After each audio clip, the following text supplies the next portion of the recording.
Hello, and welcome to the Millennial Nutritionist Podcast. I'm Isla Garcia, master's degree of nutrition science and registered dietitian, and I'm going to make weight loss realistic, sustainable, and uncomplicated for your busy lifestyle. On this podcast, me and my team of registered dietitians will decipher the latest nutrition research, dissect fad diets, and discuss social media trends for you so you can feel confident knowing what to eat to achieve your health goals. Research suggests that most weight loss programs aren't successful, but my experience has taught me that this is not because the participants aren't committed. It's because those diets are designed by non-nutrition professionals and center around severe restrictions. We are here to provide the facts about the science of weight loss so you can have the success you want and continue living your best life. Welcome back to the Millennial Nutritionist Podcast. It's Isla here, your host and CEO of the Millennial Nutritionist. Today, I have on a guest who I am really excited to expose everybody to, and it's Chef Holly. So thank you so much for joining us today. You're welcome. It is great to be here. Thanks for having me. Yes. So you've been on my mind a lot just because I feel like I always struggle with getting clients to learn how to enjoy eating produce. You know, when we're like starting out a new way of eating, we tend to only think of things we already know how to make. And some of the complaints about eating lower calorie food is they don't know how to make it taste good. So I really wanted to pick your brain today all about that topic. Fabulous. Yeah, let's go ahead and introduce yourself. So you and I met when a long time ago, whenever you reached out, you were heavily involved in Chef Mario's, and we talked about trying to just get me to try some of your meals, and I ended up loving them and bought them for a very long time because they were so good, and you did really great low calorie options. And then I had you cater that party, which I wish you were still here in Texas because I want to find somebody else. You had like the healthiest items that were so tasty, and it's hard to find that. But why don't you introduce yourself? Like, what do you currently do? I guess we can start there. Like, what is your role? I'm actually serving kind of as the kitchen manager of our new company. So we actually sold Chef Mario's in January. We were bought by a new company that also has a catering arm, and we have a little cafe in our building. So I'm the person who kind of brings them all together. And then I also work in the kitchen a lot too, which is really, really helpful. I also plan all of the menus for Chef Mario's, the personal chef meal delivery service. And I do all the social media. So wow. Okay. Everything. Awesome. So you're still involved in Chef Mario's. You just sold it. Okay. Yep. We sold it. Both Mario and I both still work there. So he just hired us to keep that piece of the business moving. Awesome. And so tell us kind of like, I guess your education or like work experience and basically like how you got to where you are. So everybody should know why they should even be listening to what you're saying. Well, I am not a formally trained chef. I did not go to culinary school, but I have trained under, been mentored by and coached by some very highly trained chefs who are in this industry and have been for years. So, to be a chef, you don't necessarily have to go to culinary school. If you want to be a chef and work in a restaurant, that's going to be really important. But to really know what you're doing, it isn't necessary. It's practice and experience that gets you where you are. I also, I've managed a coffee shop that sold food. I managed a deli in a corporate cafeteria. So I experienced a lot of that. Planned all my own menu items, planned a whole new breakfast assembly for that space. And then I, of course, have been manager at Chef Mario's and a sous chef at Chef Mario's for years. So I have lots of experience. Good. All of the areas of it sounds like the kitchen and management as far as like food service, which I feel like is like. I was a server for a little while. I forgot to tell you that. Okay. That's important. Yes, it is. You get to see a lot, different aspect of the kitchen being a server. So culinary school is like 2 years, right? Like, is it normal for chefs to ever go to like a formal, like 4-year college or no? No, well, actually culinary school, it depends on which one you go to. Some of them are 4 years. Oh, okay. Can go through a 2-year program. Okay.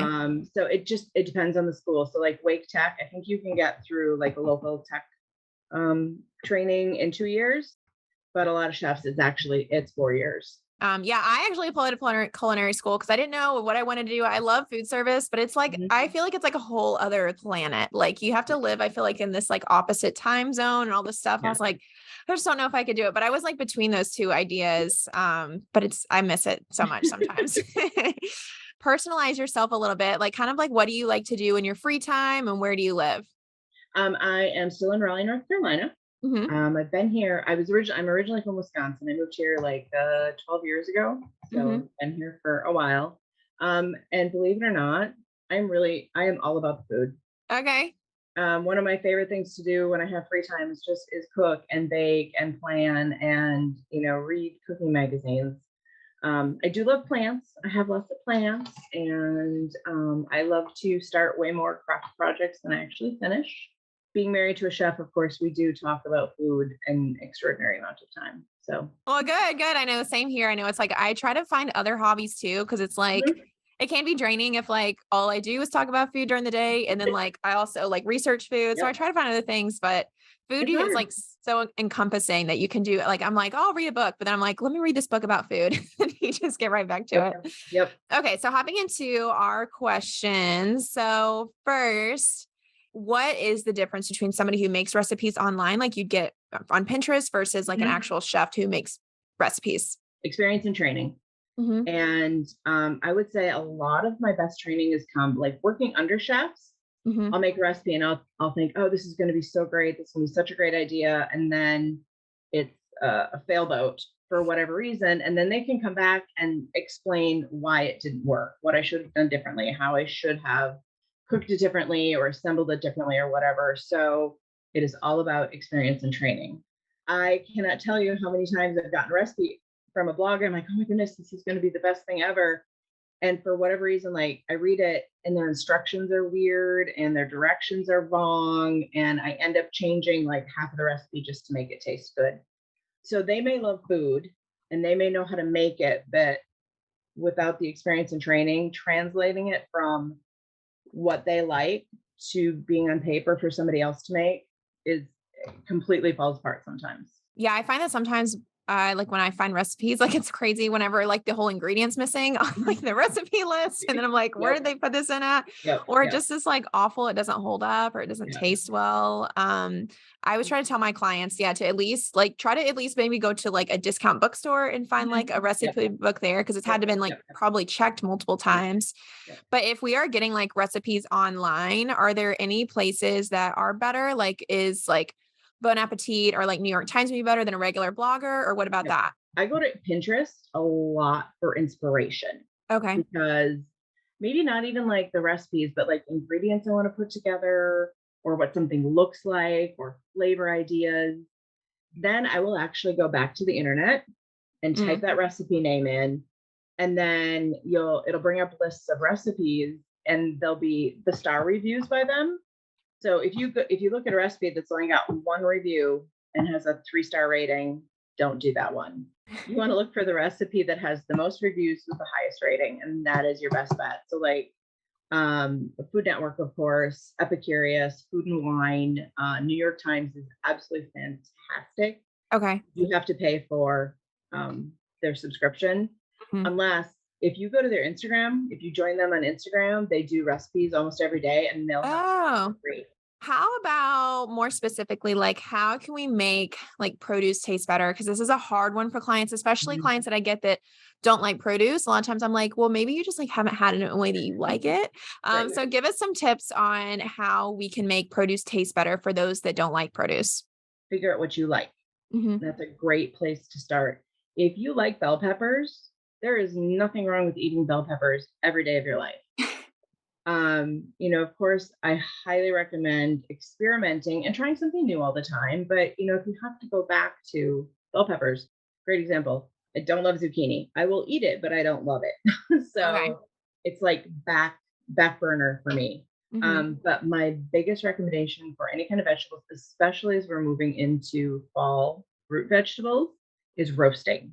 Oh, Your oven is your friend. Cut them all up into, same size pieces, toss them in a little bit of olive oil with salt, and put them in the oven and let the oven do its magic, because that high temperature, that high heat will start to caramelize the outsides of the vegetables and bring out that extra intense flavor, a little bit of natural sugars, and really, really, really enhance the flavor. You have fodder for, you can add it to soups, you can Mm. add it to spaghetti sauces, you can add it to pasta salads, you can mix it in almost anything, and it'll give you extra vegetables and extra flavor. One of my absolute favorite things to do with roasted vegetables is chop them up really, really fine, food processor, add them to ground beef or ground turkey, put an egg in there, and you have the most flavorful meatloaf, meatball, burger mixture ever. Plus, you're adding nutrition to it. Yeah, that's awesome. I never thought of that. And you're saying that roasting is not just about like the texture, because I think some people do it for like that, but it's like Mhm. really brings out a different type of flavor, is what you're saying? Yeah, yeah, absolutely, absolutely. And that it applies to peppers, onions, mushrooms, and then you start working with sweet potatoes. North Carolina, sweet potato state. Yeah. Sweet potatoes are so nutritious. They have so many vitamins, minerals, and Mhm. fiber. Roast those. Turnips, parsnips, rutabaga, all those fall vegetables. You will just really, really, really be in heaven. Oh, good. Okay. You're making me excited about the fall vegetable season. Yay. Okay, good, good. Do you feel like you're tired of trying every new diet out there whenever you're ready to lose weight, but you never really find long-term success because it's either too restrictive or just not conducive to your lifestyle? Well, then let me tell you about our 3-month lifestyle reset program. This is an individualized weight loss approach where you'll be going through our proven 6-step method and you'll be led by a registered dietitian. By becoming a client of the program, you'll be able to learn how to control your weight, increase your energy and confidence, and also improve your overall well-being.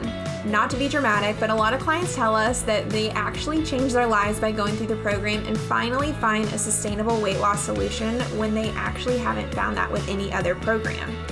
If you are interested in becoming a client, sign up for a discovery call on our website, themillennialnutritionist.com, with me, Isla Garcia, and I'll help match you with one of our registered dietitian coaches based off of your challenges and their nutrition expertise.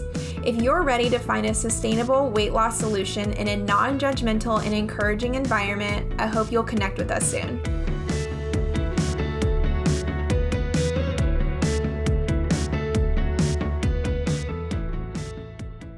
What about another tip for what to do with vegetables? I am always a huge proponent of seasoning.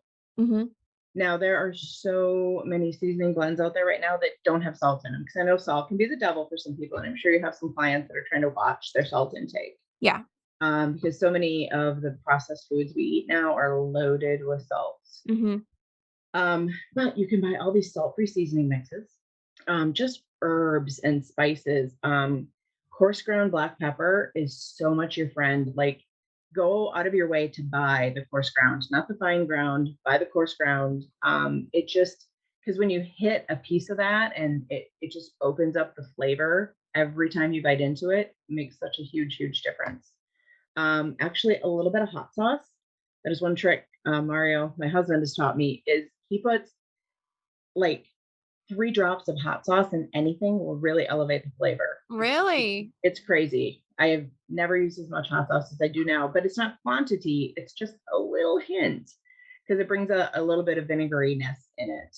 So, buy some extra seasoning blends and, mix them in with your roasted vegetables too. Add them to non-fat yogurt is one of my best friends with seasoning mixes. And then that's a great dip for raw vegetables. Good, good. Yeah, this was really helpful even for me. I never thought about the little bit of hot sauce because I don't really like super spicy stuff. So I don't either. I always avoid it, but that's a good tip. I'll have to try that. And then anything else on that, or what about fruits? Well, I'm gonna say one more thing about Yeah. vegetables. So I know, oils and fats are higher calorie ingredients. So there's no reason to not splurge on them once in a while. But my recommendation is to spend the money to buy a high quality olive oil, Okay. a really nice, like a balsamic vinegar, a white balsamic vinegar, a really nice chunk of Romano or Parmesan cheese, Mm-hmm. and then just drizzle that on at the end. If you add it at the end, it's going to retain the flavor better. And by spending a little extra money on a really high quality, you're going to get more flavor for less quantity of it. Oh, okay. I didn't know that either. That's Yeah. really helpful because I wanted to know too. I think a question I didn't put in our script that I normally send over Mhm. is like what to splurge on. And so I think that's a good Yep, tip yep, to put that yep, in yep. there. And I know we could probably do a whole episode about olive oil because there's like I know that there's Mhm. so much about it, but Yep, that yep. is good to know. Is it like baseline like any expensive olive oil? Is it going to soon be better, or are there like specific things? Um, there's so many stores out there. I don't know if you guys have any down there. There's like olive oil stores, Yeah. and then usually we'll let you do a tasting. Different olive Oh, oils have different flavors, but basically, yes, the more expensive it is, the better it's going to taste because it usually implies a first press or an early pressing of it or more high quality olives. mhm. So you're going to get a fruitier, lighter flavor. It's not just going to be an oil consistency. You're actually going to get flavor out of Good to know. What about fruits? What can we do to make fruits taste better so we eat more of them? it. I kind of go back to the know what you like. Yeah. Yep. Because I am one for I go to the store and I'll buy something. I'm like, oh, this looks so good, and I get home and I don't eat it. 3 days later, I throw it away. So know what you like, and have that be your baseline. But again, experiment. If Asian pears are on sale, give one a try. You never know if you like it. Uh-huh. Another point would be consider what you can freeze. And this again, I what kind of did this with the roasted vegetables. This will help you extend your seasonality, your seasonal fruits. I love to when cherries are in season and they're on sale. I will buy bags of them and pit them and put them in the freezer. Because I got to tell you, a frozen pitted fresh cherry or two or five in your yogurt is so delicious in the middle of winter when you haven't had a fresh cherry for months. So, so, so good. I also love to make applesauce and keep it in my freezer. Okay. You don't need to can it. I mean, if you're into canning, you can it too. But freeze it. You can add it to. It's great on like proteins. It's great on pork chops, of course. Mhm. It's actually good on chicken. You can add it to a barbecue sauce to add some fiber and flavor. You can add some to your soup. If you're a shake drinker in the mornings, having frozen applesauce, you can add into your whatever your protein shake is. And you don't need to add sugar to apples to make applesauce. You can just cook down apples. Because Oh, okay. again, it's that you're taking out the liquid by boiling it and just intensifying the apple flavor. So, Oh, true, because you're evaporating off and you're just making it more yep, concentrated. yep, Science. Good. yep, exactly. Yes, science. Yeah, So yeah, no, that's good. those would be my big fruit recommendations. Okay, yeah, I love that. I never thought about that before because I am always trying to help people think of like sauces, but my always first thing just goes to like butter or like olive Yep, oil. But like adding in like a fruit for a mhm, sauce is a great way to celebrate yep, produce. yep, yep, absolutely. What about protein? So I do have some clients that struggle. I'm always trying to push fish on people because I don't think Mhm. that they realize there's such a big variety, Right. or even like people get tired of chicken day in and day out with these low Mhm, calorie proteins. What are mhm. some ideas you have for them to taste better? Fish is fantastic. Hmm. It's quick cooking. Hmm. It's high protein. It's low fat.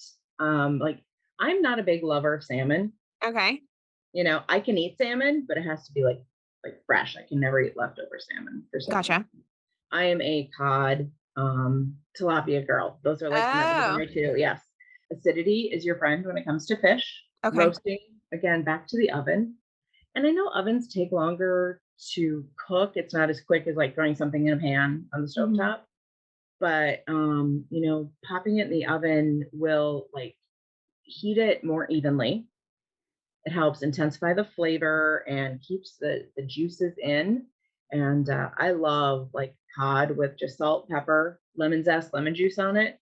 Just it's so perfect, and it goes with anything and everything.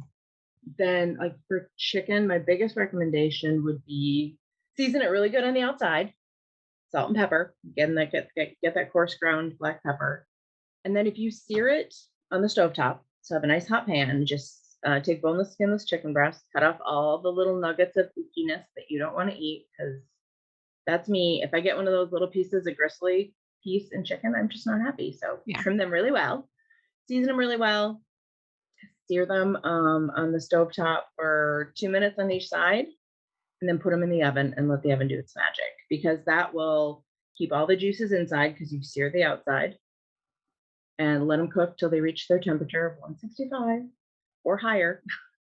And then when you take them out, you've got this delicious, juicy chicken breast. And I usually do them in like big batches. And again, I'm back to the freezer. I will put them frozen whole in the freezer so that I know, next week I want to make a quick, pasta. I've got cooked chicken breast. I can just take out, slice up, throw in the pan for a few minutes. It's already cooked through. I just need to heat it up. So I really think the juiciness of roasting it in the oven really, really, really helps. But sauteing it, does that help like give it what on the outside first before you put it in? It sears. It'll sear if you salt and pepper it really nicely. It'll sear that into the outside pieces of it, and it helps keep the moisture inside. Oh, gotcha. So it's just really juicy and flavorful on the inside. Another trick would actually be if people want to brine. We brine chicken a lot at Chef Mario's because it again, science. The salt and sugar brine actually gets into the chicken, and it's not a lot of salt, it's not a lot of sugar, it's just enough to add flavor that gets into the chicken and pushes just the plain water out. You're increasing the flavor from the inside. Highly recommend that with any bone-in chicken and any kind of pork. And you can just do that in a Ziploc bag. It doesn't have to be a big, elaborate, just overnight in a Ziploc bag. And you can look up brining recipes online. They're really, really easy. And all of that will help your protein taste better. My problem sometimes, like when I freeze them after I've cooked them, is they come out like dry when I keep remaking them. Is that just going to happen? Or are there any tips there? If you've cooked it really nicely to start with and it's nice and juicy, it should retain its juiciness. The texture is going to change a little bit. Yeah. But so if you're eating it like just plain this chicken on a sandwich or something, it's going to be dry. But if you're adding it to something, it should still be good. Okay. So it might be a good rule of thumb to think through. Like if you're going to like cook it and freeze it, maybe think, like you said, like putting in a pasta or doing something with it besides just like putting it as a chunk on your plate. Is that right? Yep. Or turn it into chicken salad, shred it and turn it into a chicken salad. And again, add extra vegetables, roasted vegetables in a chicken salad. Really good. Okay. Sounds good. With the fish, I had a question. I always end up over cooking and like way drying out my fish too, no matter what it is, like in the oven. Yep. How do you get around that? Do you have an oven thermometer you use or a temperature I'm thermometer? not that fancy, but I want to get one. Yeah, everybody, honestly, you really should. It will help you overcook things keep you from overcooking things. So fish, I think having a digital, they have really nice digital thermometers on Amazon. Pop it open, stick it in. So fish is 145 degrees. So if you overcook it, it will dry out. Okay. You can always poach fish too. Have you ever poached fish? Or is that like a little packet or was? Actually, no, you can just take a pot of broth or seasoned salted water and put the fish in it and cook it, boil it. It won't have like a crusty outside or flavorful outside, but it will be moist all the way through and will not dry out. Or any kind of fish and papillote, which is where you wrap it up in parchment paper and seal it, and then steams in its own package. Okay. Yeah, I think I've tried that before. But okay, those were good. Work. Yeah, those were days. A little bit of work. I used to like to be a little bit more elaborate, and I think Martha Stewart does a lot of poaching fish recipes, and that's where I used to do that. But okay, good. I think all those ideas are good too for people because we have a ton of busy people and like doing some sort of prep on the weekend or even like saving money because I'm getting a lot of complaints about unfortunately like grocery prices, but buying in bulk and then making them and freezing, I think are good ways. Yep. What about like a comprehensive meal? Because I know you used to make them and I was always super surprised with like how filling they were being like so low calories. Sometimes I don't even have to add food because I'm like, this whole meal is only 300 calories and I need to add something to it. How did y'all used to do that? Or do you have any tips on like how to make like a whole meal, like higher volume and taste good, but be like lower calorie from what you used to do? I think a lot of it really comes down to, again, the vegetables. Okay. I know your clients are on like certain amounts of protein, but a standard serving of chicken is 4 ounces, which really isn't a lot of chicken. Right. So, your my plate method where, you're filling your plate with certain amounts is really make that extra serving of vegetables big. Add a salad to your meal. Also, when you do starches, think about your starch. So pasta is one thing, but if you're going to eat a starch, have a potato with the skin on it. Have sweet potato. Have something that, have brown rice. Brown rice is loaded with protein. Quinoa, bulgur, those things that fill you up a lot without a lot of quantity, I think is the best way to look at that. And things will slow you down too. So like having a salad ahead of time makes you eat. Yeah. And because I think a lot of people eat so fast that they don't realize they're actually full. Yes. And then they get done, they're like, oh, I'm really full. Because you ate too much. Yeah. Yeah. Me too. So you're saying like breaking it up, you find is helpful. Like, yeah, starting with that salad and then like having to go on to the next thing. And then y'all always used to do really good with like finding good combinations, to even cut down the carbs. I feel like not that carbs are bad, but like you said, they're just so you can get so much more volume, and y'all would do good with like mixing vegetables in. Yep. And a lot of times we'll do what we call a jeweled rice, which is rice mixed with chopped up vegetables. Yeah. And then have more vegetables yet on the side. So you're kind of incorporating your starch into the vegetables and then also having vegetables. One of my favorite things, even though I don't love zucchini, zucchini linguine, which is just zucchini on a mandolin. Okay. So you shred it into little pieces. So it's like the same size as pasta. And then just mix that in with your cooked pasta. We usually just salt it a little bit and let it weep. So you let it sit in a colander and let the water drain off. And then it gets pliable like pasta. And so that's, adding vegetable to your pasta. So that still feels like your starch. And then you have more vegetables on the side. It's kind of like you're tricking your brain to say, oh, wait, here's my starch, but it would have vegetables. Right. Yeah. And I like tell people sometimes, I mean, it sounds kind of weird, but it's like basically like a pasta salad, but it's warm. Like it's not that weird if you think about it. Not at all. And then what about how to keep it from going bad? So I thought you might know this, since like y'all would make these meals and you'd only deliver it once a week. So you probably would have to think through, and your meals like never really went that bad. Like what are tips there for people who might cook on a Sunday and are trying to do leftovers? Keep it cold, like get it in the refrigerator away. Don't cook it, at 10 o'clock on Sunday morning and then finally pop in the refrigerator 6 o'clock at night. Oh, okay. Get it cold really fast. Store it properly. I've eaten our meals like 7 or 8 days after we've made them easily. You also have to watch out for your cruciferous vegetables, because they're the ones that'll start to, and they don't go bad. So like broccoli, cauliflower. So maybe don't add those. Maybe that's something you cook, several times during the week if you're going to cook ahead, because they'll start to smell. They're not going to taste bad or be bad, but you open that container and that's true. Thing hits you. You're like, I'm not going to eat that. Yeah. Keeping it cold, getting it put away right away, and then watching what you're putting in it is really good, especially if you're doing like combo meals. If you're cooking for yourself for the week and putting all your lunch meals together on Sunday, by Friday, if you've got broccoli in that last container, it's probably not going to smell very good. That's very true. And then y'all would do good with the salads too, because I do have a lot of clients who love doing salads, and y'all would always kind of like separate them so they wouldn't like get soggy. Is that right? Yep. My biggest suggestion with salad greens is I'll buy, this is for me personally at home, I'll buy a head of romaine and I will, cut off the ends, rinse it really well, hydrate it. So a lot of times when you buy lettuce, if you're buying like a whole head of romaine or a whole head of green leaf, it's been sitting in the grocery store and it's looking kind of weak. Right. Actually chop the end of it off, submerge it in water and let it sit there for like 15 minutes, because that'll get some water back into the cells of the green leaf lettuce. And then I actually take paper towels and I lay the leaves out and I kind of roll them up, and then I put them in a plastic bag.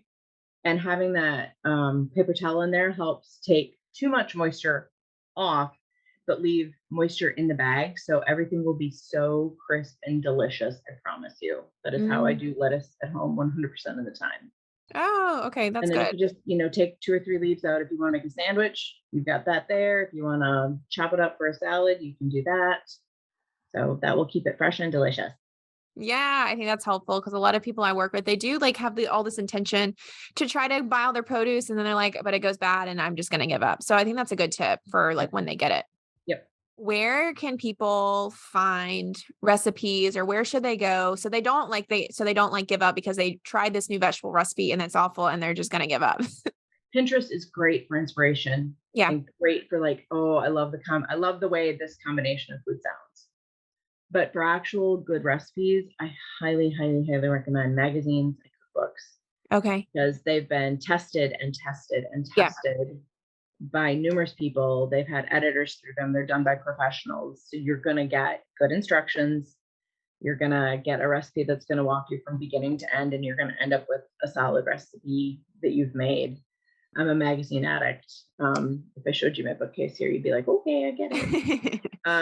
And I realize they're expensive, but they'll really give you, like, I'm not a vegetarian, but I buy vegetarian magazines and vegan magazines all the time because they give me great ideas for vegetarian sides. Yeah. I'm still going to add chicken to whatever I eat or Right. fish or beef, but those vegetarian sides are probably going to have some protein in them that, I'm not planning on. They're, great extra color and fiber and vitamins. Yeah, that's what I tell my clients too. I'm like, just look for vegetarian recipes and then Mhm. add your own meat to it Yep. because it's like Yep. they know how Yep. to get their vegetables to taste good. Yep. Weight Watchers has some amazing recipes. Oh, okay. So I highly recommend those too. Sometimes they get a little trendy, but Um, overall they're a good source of good recipes. Gotcha, gotcha. How do you feel about, because I also love recipe or magazines. But I like try to access some of them like online now. Mhm. But a lot of them are doing these like paywalls. Have you noticed Yeah. that? Yes, it's really annoying. It's really annoying. It makes me so mad. When I moved to North Carolina, I had like a 10-year, 15-year supply of Cooking Light magazines that I loved, and I didn't want to move them because it cost a fortune. So I gave them away, and now I try to go get some of the recipes. And I'm like, they're all good. Yeah, I because have to pay like, for them now. and they're also expensive. I feel like a magazine Yep. is cheaper because Yep. like if I want one like Bon Appetit recipe, it's like $10 a month. And then like I think Epicurious charges and Home and Garden, like all these like basic, Yep. I'm like, okay. Yep. Yep. Just buy the magazine. You get to keep it Oh, forever. what about you? Where do you get the inspiration from? Unless you kind of already talked about, you said A Pinterest. little. It's really, I do a lot of the recipe planning for Chef Mario's, and I go to Pinterest a lot. Not necessarily because I'm looking for recipes, but I'm looking for what's trending because I want to make the food that our clients want to eat. The regular internet for recipes. And then I actually, if I find something I really like, I will print out 3 or 4 different recipes and read them all. And a lot Oh, of times I end up kind of mixing and matching. It's like, oh, I love that this person added this ingredient to it, but oh, I like the way this person is, treating this element in the recipe. So kind of a hodgepodge of everything. Or, I just go back. Actually, we just made a recipe a couple weeks ago that I've been carrying around from a newspaper article from 1991, I think. whoa. So, go back, next time you go to the Goodwill or whatever, go to the recipe or the book aisle and see what they have for old recipes because you'd be surprised.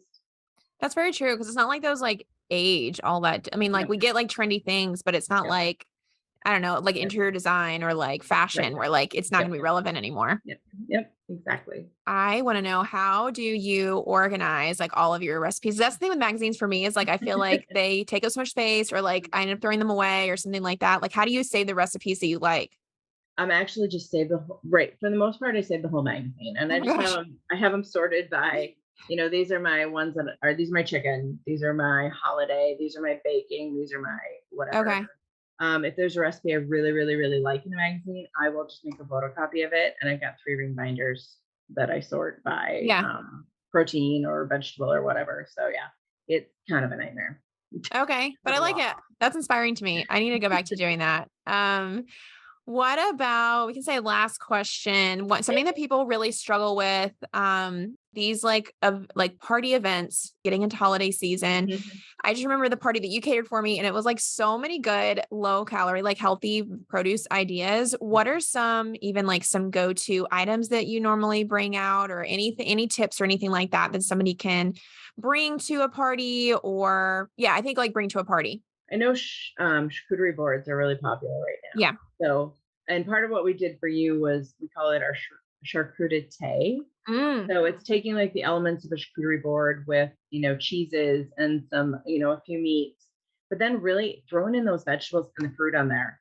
If you think about what you're eating and you know that you're eating a vegetable, and that there's fruit available, the more you put out for people to choose from that's healthy, the more likely they are to take a little bit of everything. If you just put out meat and cheese, they're just going to eat meat and cheese. Yeah.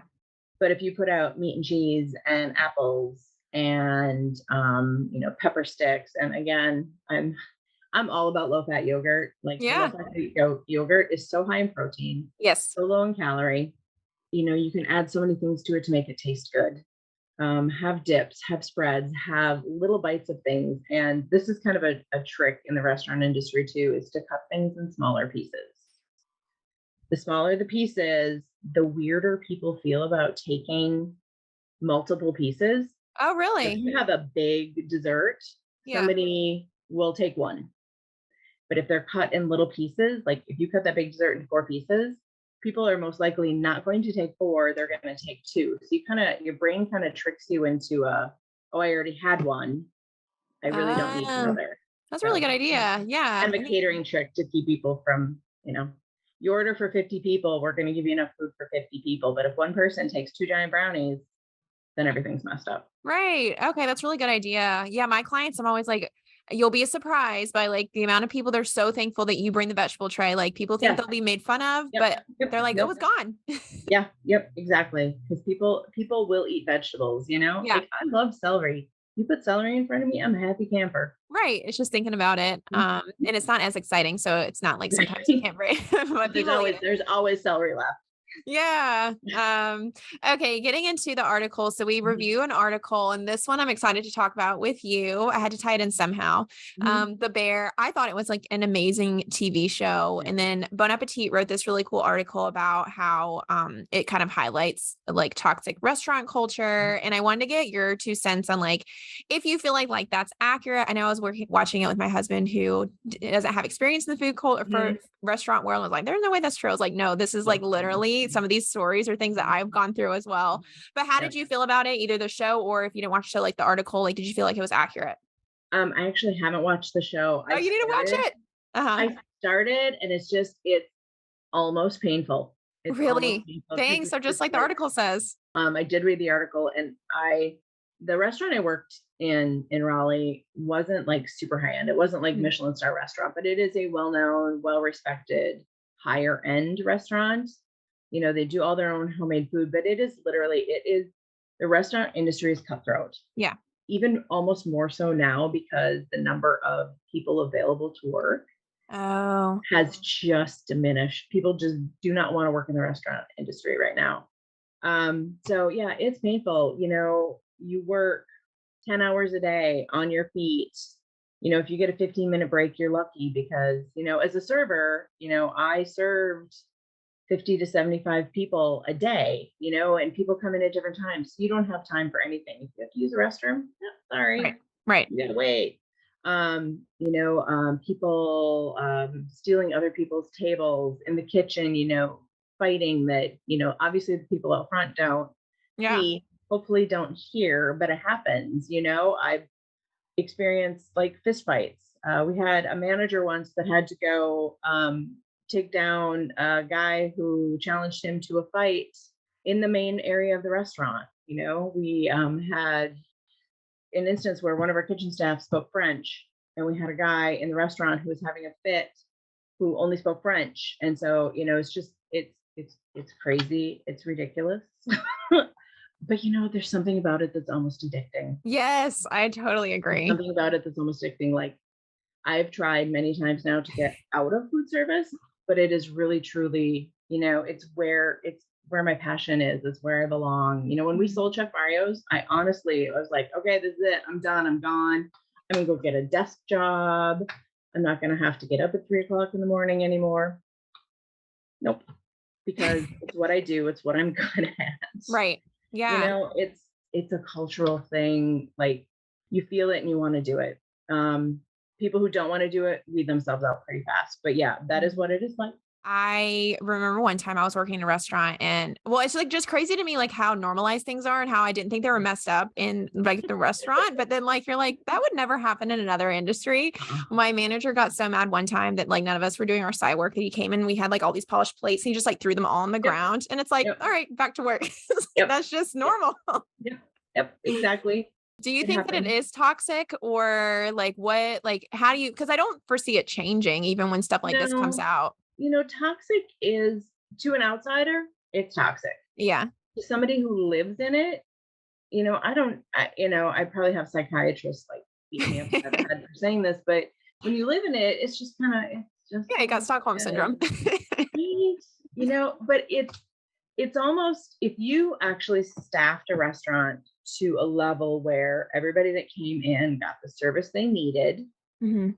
but the staff wasn't overworked, nobody would be able to afford to eat Right, exactly. because the price you would have to pay to have enough actual enough staff on it so that they didn't feel overworked would increase the cost of the food so much that nobody would be able to afford to eat out. It's the service industry. It almost doesn't matter if it's restaurant, hospitality in other ways, hotel management, they probably all suffer from that too. But, you know, what I think is so funny, one of my favorite quotes is like, you work in a restaurant when you're eating over a garbage can like a 2-year-old, hiding behind the dishwasher eating fresh rolls so the manager doesn't see you, but you're starving because you haven't eaten since 10 o'clock this morning because you've been serving all day. It's just, it's what we do. Yes, yes, I would eat. I worked at this one high-end country club once and we would eat all like I would just shove in like bread rolls like when Yep. I could. Yep. Or Yep. we had like these little truffles, chocolate truffles, and that would be my Mhm. dinner as I would go through Yep. the whole night. Yep. Yep. It's like somebody sends food back to the window and all the Yes. servers are walking by like, ooh. Yeah. Is that Exactly, gonna be up for exactly. grabs soon? Yep. Yeah. Somebody has a Uh, birthday, brings in a birthday cake. It's like, oh, I hope they don't eat it all. yes, exactly. Tying it kind of like back to weight loss to relate it back in. What do you think people can do when they go out to eat? Because this is also a huge struggle. And I can help sometimes with people. I'm like, okay, well, when I used to work in a restaurant, I know you can do this, but sometimes people get afraid. So I think it'd be good to hear from you too. Like, what can people do you think, to decrease the calories when they're eating out? Like, is there anything they can request or anything like that? The first thing to remember is your server is your friend. Mm-hmm. Your server knows what can come out of that kitchen. They know enough about how things are made that they can help you. If you nicely tell them up front, hey, I'm really trying to be good about what I eat, let them know that that's a huge concern for you and do it nicely. Mm-hmm. Um, they will help you. Mm-hmm. Asking for sauces on the side is usually absolutely no problem. Okay. And I think you had talked about this in a prior podcast, is like looking at the menu ahead of time and knowing, hey, they have green beans. This dish comes with au gratin potatoes and cheesy broccoli. But knowing they have green beans, you can also say, hey, can I possibly swap out my cheesy broccoli for the sauteed Mm-hmm. green beans or the steamed green beans and the steamed broccoli? Almost any restaurant is going to let you do Right. that.